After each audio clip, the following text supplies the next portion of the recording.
So I'm going to now continue with the topic on how to complete the refreshed CCP, but I want to give you a brief overview of how we got here and why we are using a new platform. So the college must review the continuing competence program at least every 5 years. The last one was in 2019, so the most recent was in 2024. So we did some environmental scans, and what we did is we reviewed, the review included an evaluation of the platform that we were using, governing documents such as regulations, standards, practice 6.0, related policies, and the CCP manual. And additionally, we looked at other regulatory organizations and how they actually ran their programs. And the college also assessed the audit outcomes from the past 5 years. And in November 2023, 2 separate surveys were sent out asking for feedback on the Skillshare platform. One was sent to registrants who had recently been audited, and the second was to non-audited registrants. And in total, we received 404 responses, and we also took all of their feedback into consideration. So registrants surveyed about the CCP program. What they did is they shared their concerns, and they said it was hard to navigate. It wasn't user-friendly, tedious, time-consuming. Registrants were also confused about how to answer the self-assessment, since some of the standards didn't even relate to their specialty. And of course, another comment was it was really hard to achieve 24 hours. So as a result, as Jason mentioned, it was hard to gain those 24 hours. So it's really important to think about CCP as the quality of learning over the quantity of learning. And so we've used all the feedback as a guide, and therefore the college developed a more streamlined and user-friendly platform, which we'll find on my profile. So again, some of the common themes. So in 2020, 2021, we implemented a 12-hour requirement for as a temporary measure during the COVID-19 pandemic, and we did receive some positive feedback. Therefore, we decided to make this a positive change. We've simplified the program, so now it has moved to my profile, which is now on the same portal that you would use for your annual renewal. It is been upgraded, so it includes more drop-down menus and fewer write-in areas, and registrants will only need to answer questions related to their specialty. And to reduce confusion, we've eliminated the multi-source and multi-session forms. And as Jason mentioned, the cycle will now coincide with your renewal, and both of them will start on October the 1st. So what we're going to do now is we're going to start a video that will navigate you through the new program, show you how to do the entries, and then we'll take some questions after that. To how to complete your continuing competence program with the Alberta College of Medical, Diagnostic and Therapeutic Technologists.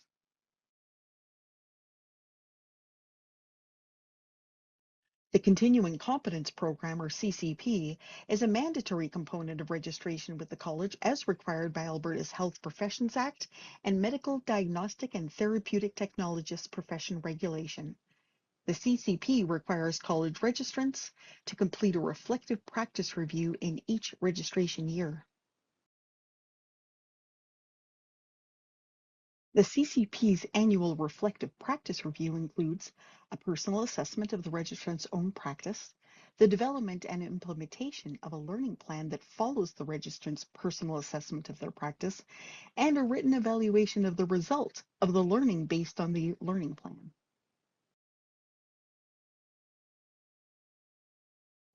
The annual CCP cycle begins on October 1st and ends with a final submission deadline of September 30th.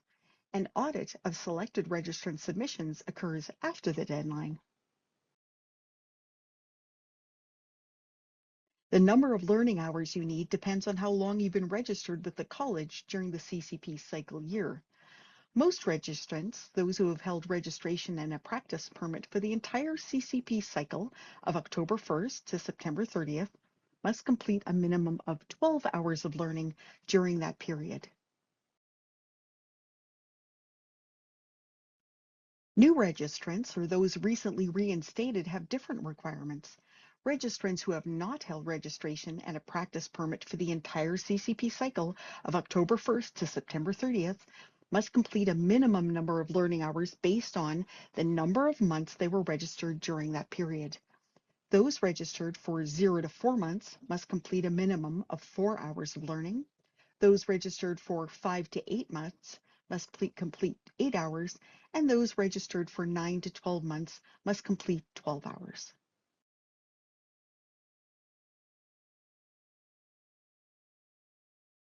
Remember, you're required by legislation to complete your CCP annually. Non-compliance with CCP requirements is considered unprofessional conduct and could risk a registrant's practice permit, even leading to suspension.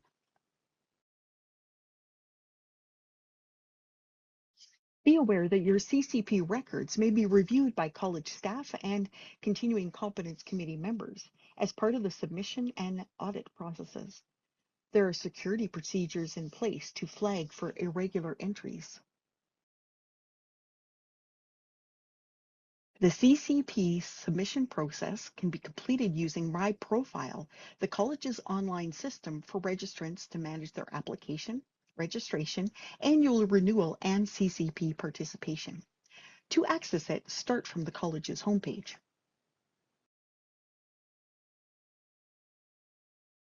Go to the top right corner and select Registrant Login. Scroll down the Registrant Login page and click on Login to My Profile. Using your email address and password, log in to My Profile.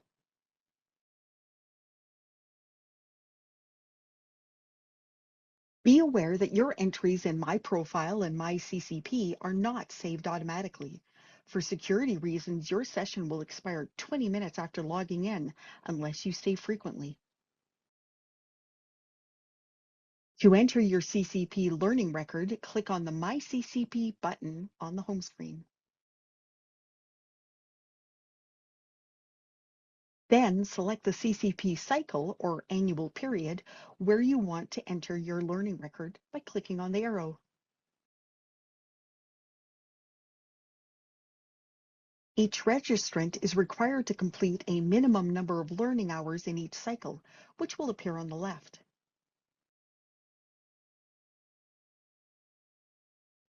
As you add your complete learning records, your total completed hours will appear to the right.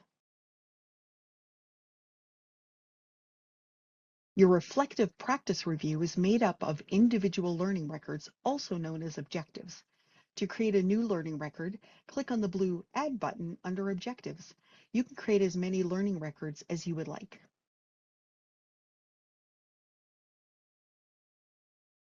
To fill out the learning record, understand that your CCP is based on the college's standards of practice. Before you select or enter a learning record, you should determine how your learning aligns with one of the standards. To begin your self-assessment, choose a standard where you would like to enhance your practice or that coordinates with your learning activity. There are 5 standards to choose from. 1.0, provision of patient care/services. 2.0, professional accountability. 3.0, professional roles. 4.0, practice management. And 5.0, protection of patients from sexual abuse and misconduct. Then select the specific standards indicator this learning is related to. Your learning plan activity is the professional development activity you selected to achieve your learning. The drop-down list is related to each standard and indicator, therefore the activities may be different for each standard. Each option is assigned a maximum number of hours.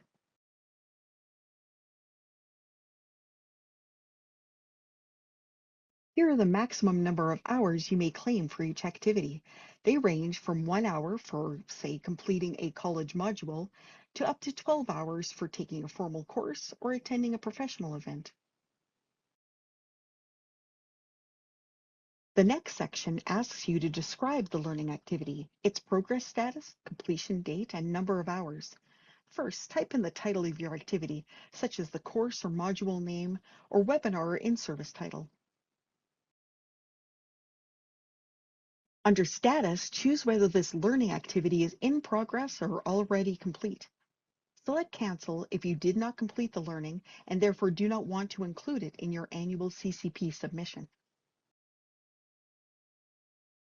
Select a completion date from the drop-down box. If you don't know the exact date of completion, please choose your best estimate. As mentioned earlier, each activity has been assigned a maximum number of hours. Enter the number of hours you spent on the activity up to the maximum allowed. Did you remember to save? To ensure that you don't lose any of your work, frequently scroll to the bottom of the screen and select Save for Later. The next questions ask for a learning summary, starting with a description of the activity. Write a short summary of your learning experience, whether it's a course, webinar, or training session. Focus on the learning, in other words, a new skill, concept, or method. Highlight the key topics or areas of focus.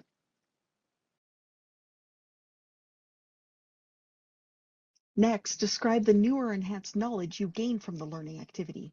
Focus on what was new to you and how it expanded your understanding in your professional practice. Finally, describe how the learning impacted your practice. Discuss what changes you have made in your day-to-day practice due to the learning. Be specific about what you're doing differently now and how it has improved your practice. Share the positive results or outcomes that have come from applying this new learning, and focus on how it has benefited your patients, team, or overall work performance.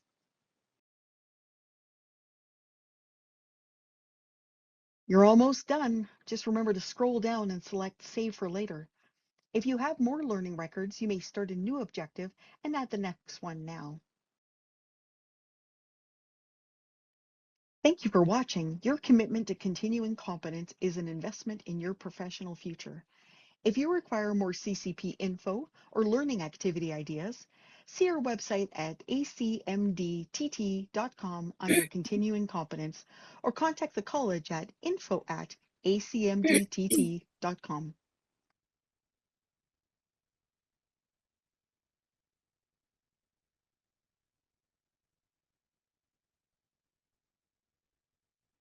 Okay, so that was a brief overview of how to navigate through the program.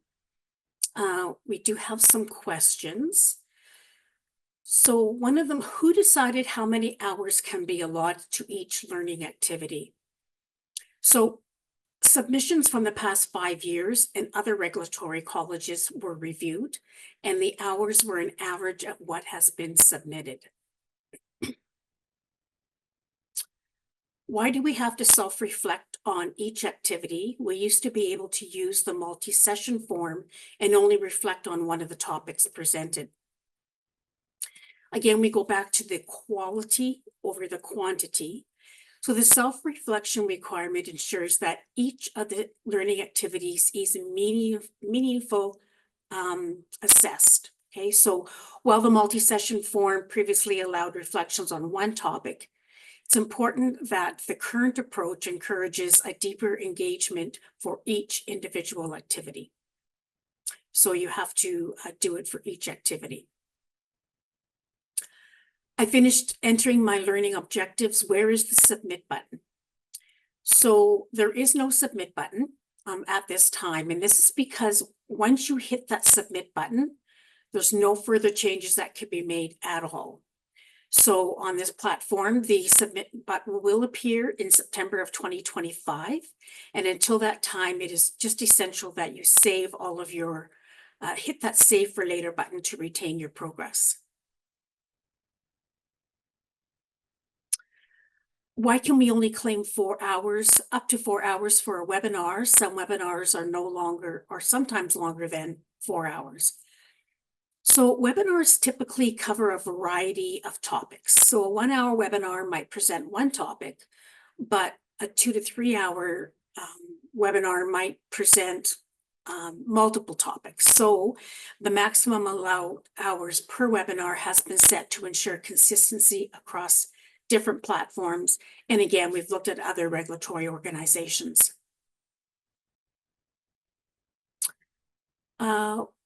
How do I know which standard to choose? So it's important to remember that the continuing competence program is based on the college's standards of practice. So it's important that you review them, and each standard that you review, make sure you determine that it aligns with the learning activity that before you make your selection. So, you want to look at the standards and ensure that what the activity that you're doing actually aligns up with one of the 5. Can I use a standard more than once? Yes, you can. You can use the same standard for multiple activities if it's applicable. Why can I only count 1 hour for college modules? So for that one, we did a review of the submissions for over the past 4 years, and it showed that an average completion time for these modules was 1 hour. So this data was used to establish the time allotment that has been given to that activity. I took a CAMRT course, which took 50 hours. How come I can only enter 12 hours? So the required number of hours for CCP has been standardized. However, you are encouraged to use the actual number of hours in your self-reflection. So you can just put in, if it was a course that took 50 hours in your self-reflection, you can put that. But again, the minimum is 12 hours for the year. So that's why we've come to that conclusion. Can orientating casual and new staff be considered part of CCP hours? Yes. So you can include those hours of orientating casual or new employees as part of your CCP learning. And what you would do in that one for that platform, the learning plan, you would select teach, mentor, students, peers, and others as the activity type. I'm having a bit of a hard time deciding where to enter the online courses such as Code Black, Code Red, Code Orange when filling out my hours. So the continuing competence program is structured around the standards of practice, with each learning activity assigned a maximum number of hours. So while these courses like Code Red, Code Blue, Code Orange, waste management are valuable for maintaining your workplace readiness, it is not, they do not qualify for CCP hours. So you have to review, we have reviewed past submissions, and typically those take between 10 to 15 minutes to complete, whereas the minimum duration for a single activity on this platform is 30 minutes. What is allowed for hours if you take more than one online course? Is it still 12 hours for that particular type, even if you've taken more than one course? So again, each course would be one learning activity. So yes, you could still use 12 hours if that course took you 12 hours. If that particular course only took you 3 hours, just put in the hours that you spent doing that particular activity.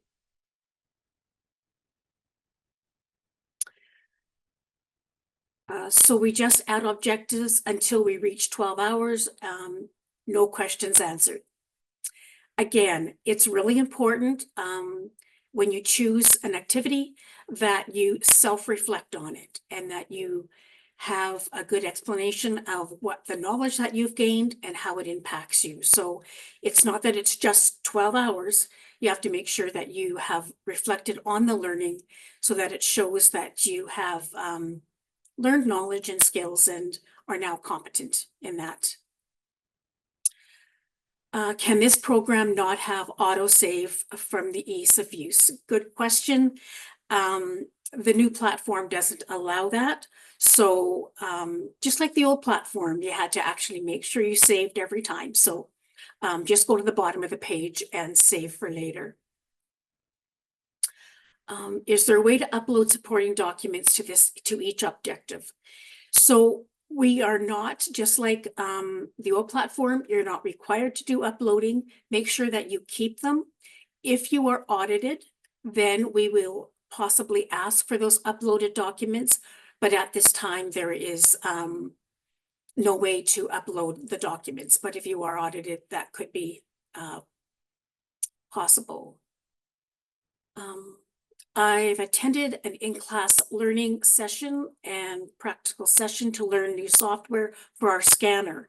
I was given a certificate of 11 hours. Can I claim 11 hours? For that one, we have an 8-hour maximum for vendor and employee training, even though you've been given 11 hours. Again, put the 11 in your self-reflection, but again, you're only allowed to use a maximum of 8 hours for that particular activity. Is there still a requirement that you have at least 2 different standards of practice? No, it is not. Again, that's a little bit better for this new platform. But again, any standard of practice that you choose for the learning activity, ensure that you can self-reflect on it. Again, letting us know, or letting us know that you've learned knowledge and you can show the impact. For the 4 hours required webinar, is there a total for the year or per webinar? No, it's per webinar. So if you, there's no limit on how many webinars you can do. So you can use those towards your CCP. For CCP, how many hours can I submit for CPR? That is the same as the last platform. You can submit 4 hours for that. Can you include committee work? For example, CAMRT. If the committee work and you can self-reflect on that, and it is, you can tell us, put in your knowledge that you've gained and how it impacts, absolutely. So I can only enter 1 hour for college courses because it's the average that takes for people. Can I take 2 different courses and claim an hour for each? Absolutely. We do have the patient consent, social media, behavioral, professional boundaries. We have sexual abuse and misconduct, and we also have the regulatory education module. You can complete those, and each of them are for 1 hour. Is it mandatory to 2 hours per month? No. As mentioned before, it is 12 hours for the year, and then it's prorated if you have not been registered for the entire year.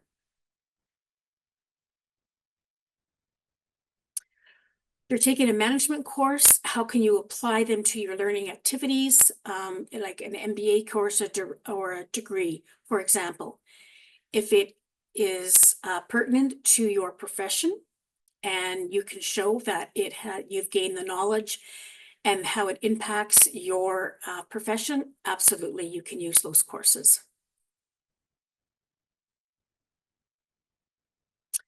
Are CMRT quick study courses considered formal courses? It could be. Again, just put in the number of hours that it actually took you to do that particular course.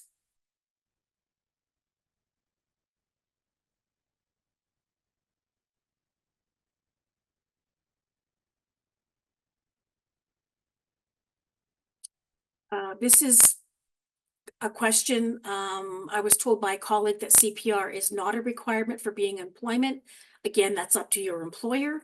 as to whether or not you are required to have CPR. That has nothing to do with the college.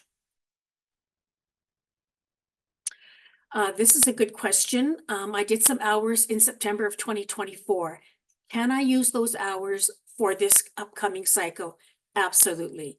There is a bit of a lull between the end of August and October the 1st. So if you did anything in September, say CPR, something like that, yes, you are allowed to use those for this cycle.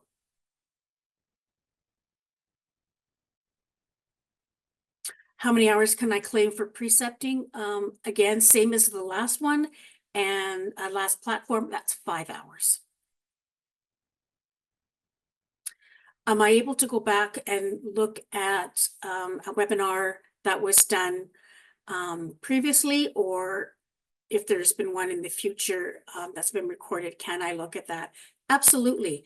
We do have, if you notice, if you go into your platform on the my profile, you will see that you have received emails over the last, could be even 2024, that have links to previous webinars that have been done. If you review them and again, you reflect on them, you can use those as hours for your CCP.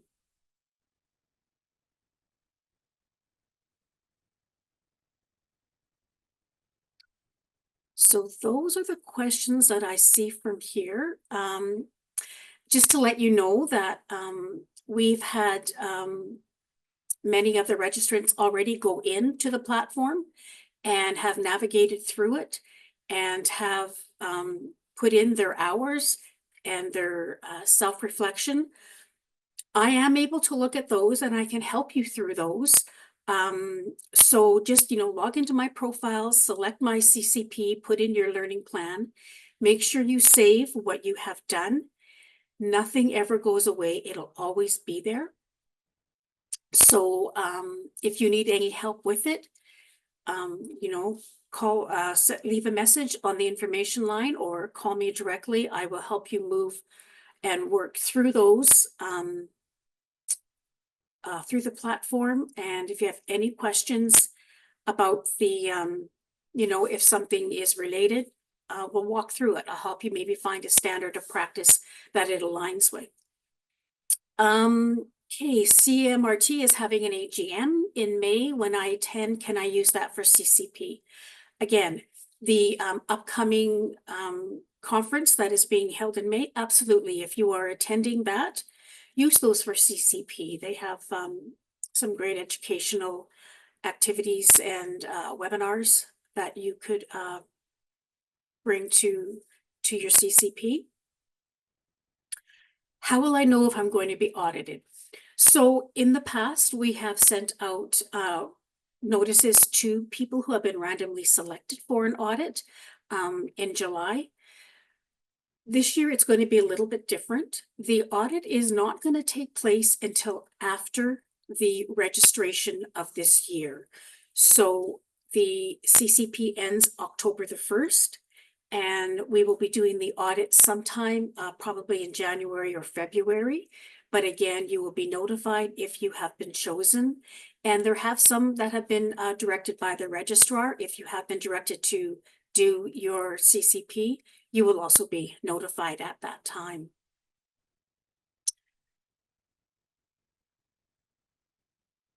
Okay, can I go back? Not a question, just a comment. In the new platform, it seems less tedious and clearly outlined. Thank you. That's really good to hear. Can I watch webinars we did not register for and reflect on them? Absolutely. Go back. They're all about regulation, and they will help you, with your practice. Everything that we've done, we know. And again, I will say this because I'm a registrant as well. We no longer do association, and what we do is we do regulatory education. And it is really important that we understand, as Jason was saying, that it's the HPA that governs us as a college. And as myself, I've been an MRT for many years. Learning never stops. And so take that learning that you gain throughout the year and put it towards your CCP.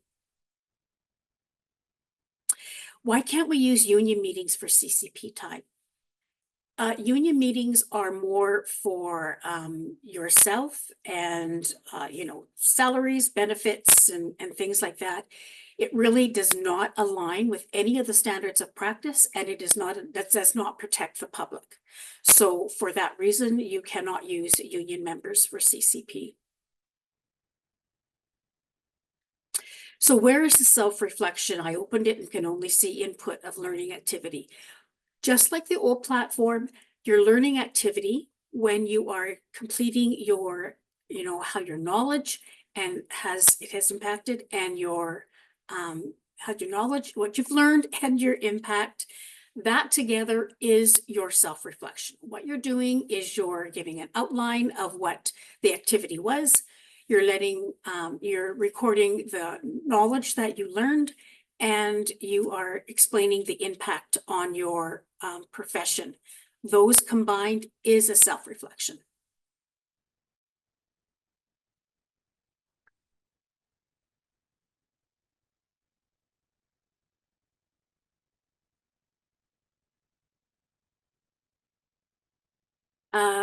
So our registration days are changing, October and September, not a calendar year, correct? So registration opens up on October 1st of every year. You are allowed to start registering for the following year on October 1st, and that's now going to coincide also with the start of the CCP cycle. Can I use hours from my Traxis and my Learning Link? Absolutely. Those courses, I know some of them have a venipuncture course on them, and I'm just from past history. So yes, if you are doing even an enhanced and additional practice, if your site has, let's say, breast ultrasound course, or if it is, venipuncture course, if you have completed that activity, and you can self-reflect on that, giving the knowledge that you've learned and how it impacts your profession, absolutely, you can use those hours. So there's one, it wasn't clear how many hours I can use for webinar. Again, it's up to 4 hours. So if it's more than one topic that has been presented during that webinar, you have to do each of those individually. So for today's webinar, you can use this as one. And I'm looking at the time, and we're going to give you an hour and a half. We weren't too sure how long this presentation would last, but about an hour and a half, so 1.5. And for example, for today's, how about I give you a bit of an example of what you would do. So for today's, you would click on standard 2.0, which is professional accountability. And then if you look at that particular standard in the standards of practice, that you would then go to 2.1, 2.2, and that would be professional competence. And within there, C, D, E, and F all align with this particular topic, continuing competence program.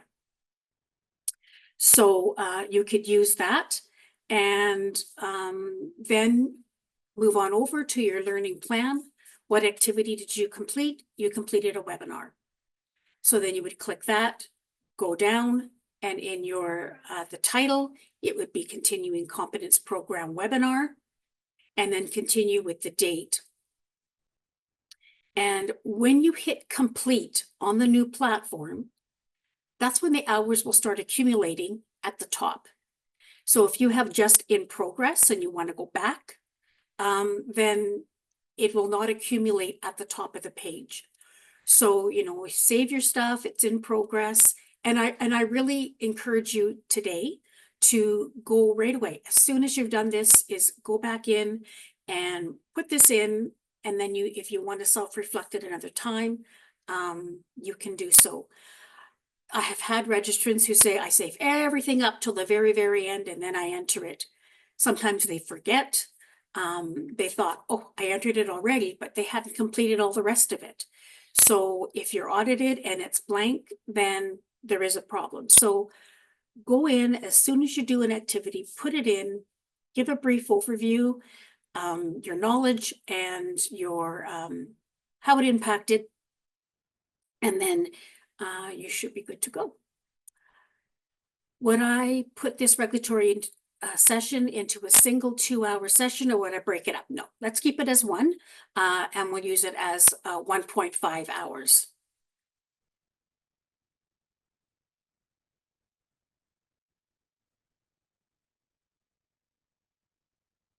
Okay, so I guess this is the third one, and I apologize if I haven't been clear.